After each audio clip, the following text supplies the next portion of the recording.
बिस्मिल्लाहिर्रहमानिर्रहीम। अस्सलाम वालेकुम अज़ीज़ दोस्तों, उम्मीद है आप सब खैरियत से होंगे।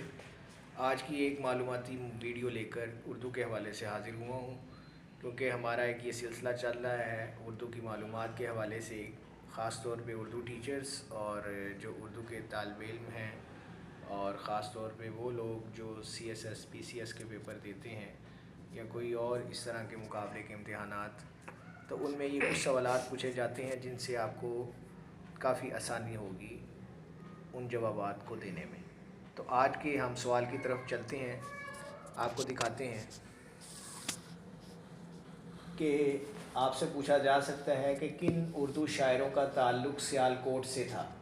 तो आप उसमें बताएंगे कि उसमें फ़ैज़ अहमद फ़ैज़, अल्लामा इकबाल और मौलाना ज़फ़र अली ख़ान का ताल्लुक़ सियालकोट से था। फिर आपसे पूछा जा सकता है कि रावलपिंडी साजिश केस में कौन से उर्दू शायर गिरफ़्तार हुए।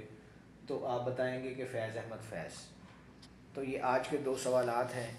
इंशाअल्लाह मज़ीद आपके लिए और वीडियोज़ लेकर मैं हाज़िर होता रहूँगा। जब तक के लिए इजाज़त दीजिए। अल्लाह हाफ़िज़।